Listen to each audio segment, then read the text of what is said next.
Alright, hello there guys and welcome back to another Python tutorial.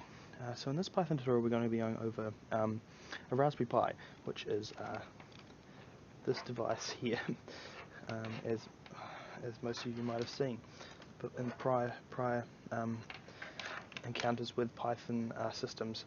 So we're going to be using this breadboard here to wire up a temperature humidity sensor, this one here to be exact, which is Arduino based. I thought I'd just do a brief overview of how these boards work. So these down the side here are positives and negatives. When you plug something into it, it turns that whole row into that pin, and then these ones in the middle here run this direction. So those ones run that direction, and these ones run this direction. Sweet. So this Python tutorial will be doing a little bit differently. In this case, we'll be going over some hardware stuff as well, and as you can see by the title of this video, we'll be going over the programming and wiring of a heat sensor, temperature heat sensor, that also does humidity. So as you can see here, we have our heat sensor. We have our 3 pins. Now this is a Arduino based temperature heat sensor, so it's designed specifically for using with Arduinos, but we can get it compatible with Python as well, because Arduinos run on C++. Right, so to begin with, we're going to talk about the 3 different pins on it. So here we have our 3 pins. We have I don't know if I can get the camera to focus. No, I don't think it'll focus. We have a pin with S over here, and that pin there represents the D8, which is the data pin. We also have the middle pin here, which is between the two, which is the 5-volt power pin. And then we have this pin here, which has a negative sign down here. You can actually see the S now. It has a negative sign over here, and that is the ground pin. So going ahead to programming this, I don't believe I can get the camera to zoom in for some reason, but I will bring this up to you. We're going to go ahead and we're going to place this in the board at this end. We're going to actually spin it around, just because the wires are going to be behind it then, and push it into the board. Alright, so we've got our 3 pins in there, as you can see. I'll just grab my pen in here. Alright, sweet. So now what we want to go ahead and do is we want to go ahead and wire up our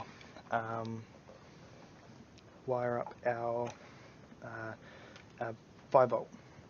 So we're going to go ahead, and our 5-volt is this one here with the, it says 5-volt on the board here. You can't quite see it, but we're going to go ahead and wire into that. So we've already got one in there going to the blue part, and we can put one next to it, and then we can go ahead and plug this into the sideboard down here. So that makes this whole row here 5 volts on that line of pins. So we plugged it into this outside row. I don't know if I can see it from that angle. To this outside row here, the line, and that makes that whole row 5 volts. And so anything 5 volts we plug into that. Okay, so now that the middle pin we know is 5 volts, we can go ahead and plug in a pin here into the 5-volt line, and then we can go ahead and wire that to the middle pin over here. Alright, sweet. We now want to go from ground, so we want to check what the pin is, and the negative is on this side. So the outside of the board needs to go to the ground. Now, because I've got another project on this board, I already have a ground pin running from here to the ground, this black wire here, and that is making this whole line here ground. So we can go ahead and wire that in.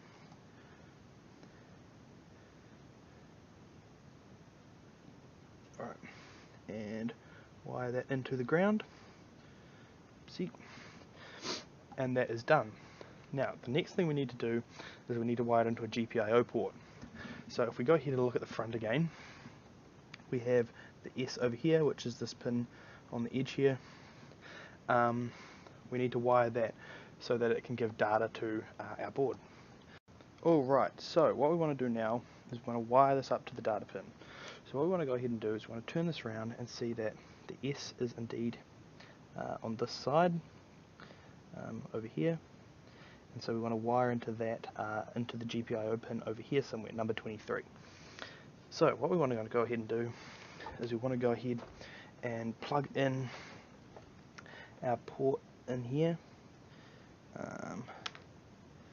which is like that, and then we want to go into number 23, which is there, and that is the temperature sensor wired up. Let's quickly just jump into our software now, or our computer, and we will go over the code now. Alright, so now that we're over on our computer, we're going to go ahead and we're going to start writing the code for this. Now, I'm using a code that is reasonably pre-written for this model of sensor. It does all the calculations and stuff for you, and I'll leave the link to the code, to the GitHub repository for it in the description. But we're going to go ahead and write the code that actually displays that data and pulls it from or gives that code access to the correct pins and stuff to contact it. So we're going to go ahead and we're going to import RPI GPIO as GPIO, and then we're going to go ahead and import DHT11. So that is this file here. We're importing this file here, so make sure they're saved within the same directory. We're going to go ahead and import time and import date time.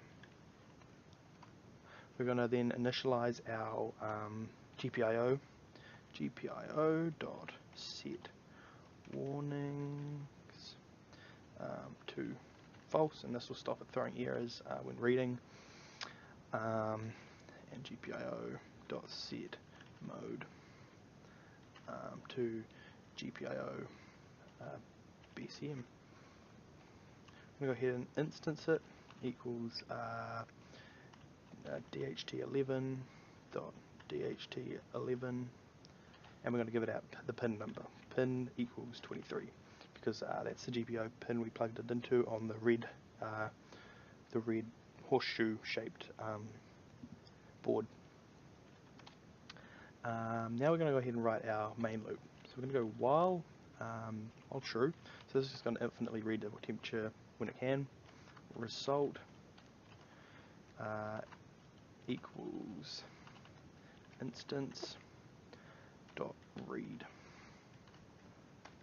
If result dot is underscore valid. Now read and is valid. No, sorry. This is valid is referring to I believe. Okay, no.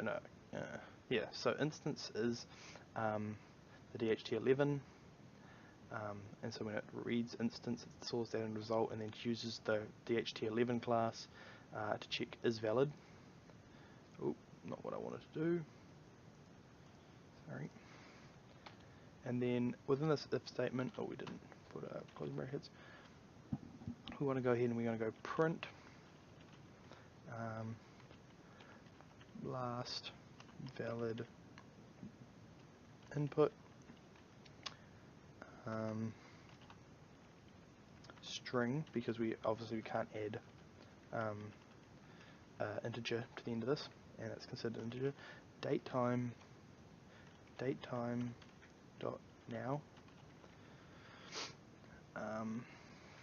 and then we go print temperature $D, and we want to go C after that, and then we're going to go %, because we're going to write this in formatting, result.temperature, is that spelled right? Temperature, no that's not. That's right, there we go. And then we're going to go print humidity %D again, and then we're going to go ahead and we're going to go percentage, because that is the cancelling out of thing, because it's not going to read that as why does it keep bringing that up as the value after it. Right, so now we can go ahead and we can write out our formatting rule again. Result.humidity, and then we can go ahead and break. So the break there,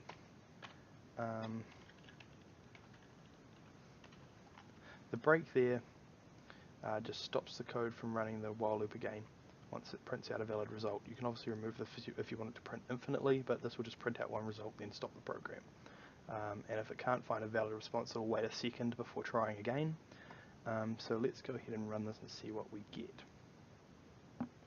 We also need to save it, so we're going to go ahead and go desktop, and we're going to go temp sensor, and if we run it now, you'll see it'll take a few minutes or a few seconds to find a valid reading.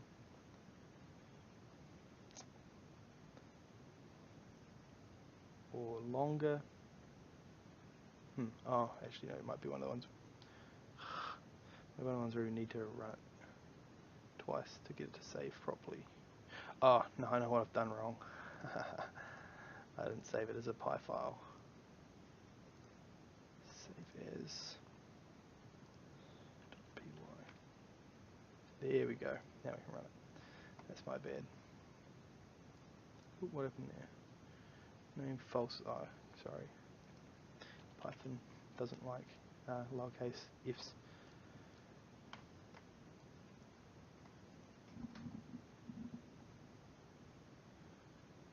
Hopefully this is going to work.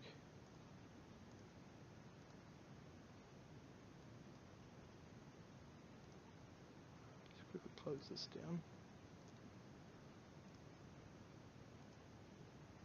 Why is this not going to work?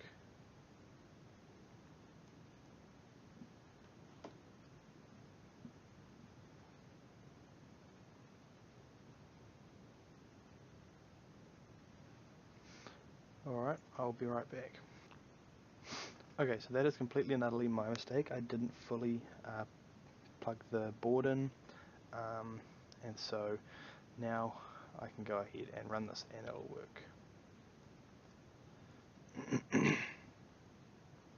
There you go, you can see the last valid input time, date, the temperature is 23 degrees, and the humidity is 73%. So that is how we make a temperature sensor. In the next video I'll be going over using buttons to read when we want it to read, specific times, so stay tuned for that, and that should be coming in the next little while. Thanks for watching, and I'll see you in the next video. Bye bye. Alright, hello there guys. You've obviously made it to the end of the video, so you've obviously enjoyed it or had to watch the whole thing at least. So if you could consider subscribing, that would be a great help to my channel. If you have any suggestions for future videos, make sure to drop them in the comments below. Like the video to show your support to me, so that I know whether you like the content that I'm making. And yeah, hope to see you in the next video. See you.